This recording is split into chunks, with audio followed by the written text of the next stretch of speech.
Once upon a time, in a quiet forest where the trees swayed like gentle giants and the grass whispered in the wind, there was a tiny, shimmering pond.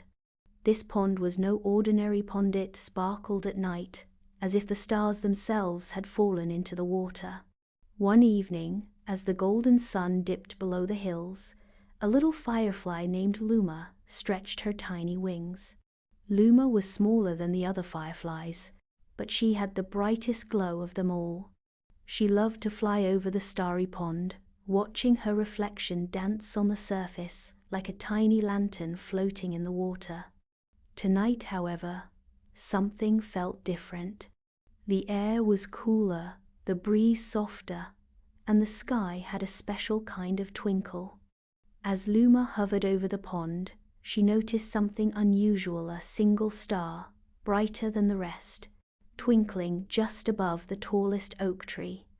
"What a beautiful star," Luma whispered to herself. "It looks close enough to touch." Curious, she decided to fly higher than she ever had before.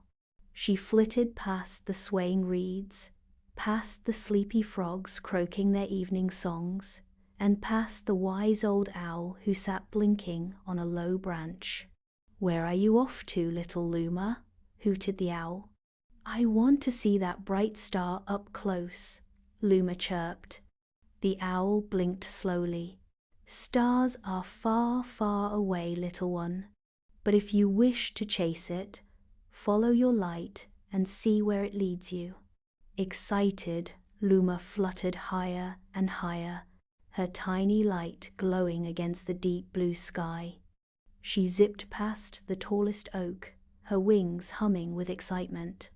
But as she reached the top, the star still seemed just as far away. Luma thought. "Maybe I need to go even higher." She flapped her wings faster, pushing herself into the night. The wind whooshed softly around her, carrying the scent of blooming jasmine and warm earth. The crickets below chirped in harmony, a gentle lullaby for the sleepy forest. As she soared, Luma suddenly noticed another glow, not from the star, but from a small golden figure perched on a branch. It was a moth, his wings as delicate as autumn leaves, fluttering softly in the moonlight. "Hello there," said the moth kindly. "Where are you off to in such a hurry?" "I'm trying to reach that bright star," Luma said. "It looks so close, but no matter how high I fly, I can't seem to reach it." The moth smiled gently.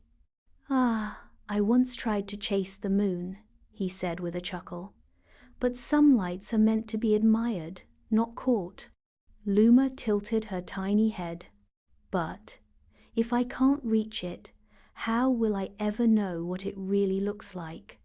The moth's wings fluttered softly. "Sometimes the most beautiful things are best seen from where we are. Have you ever looked at your own glow in the starry pond?" Luma thought for a moment. She had always loved watching her reflection, but she had never truly looked at her own light the way she looked at the stars. "Go back to the pond, little firefly," the moth said. "Look at your glow, and you may find the magic you are searching for." Though she still wished to touch the star, Luma felt a warmth in her tiny heart. She thanked the moth and slowly fluttered back down toward the starry pond. As she hovered over the still water, she saw her reflection glowing brighter than ever. The ripples shimmered with her light, making it dance like the stars above. She realized then that she had been chasing something far away when she already had her own special glowworm that made the pond shine, one that made her different from all the other creatures of the night. With a happy sigh, Luma curled up on a soft leaf by the water's edge. The stars twinkled above, the fireflies blinked gently in the trees, and the starry pond continued to glow with its own quiet magic. And as the night whispered its lullabies, Luma closed her tiny eyes, knowing she didn't need to touch the stars to shine. The end.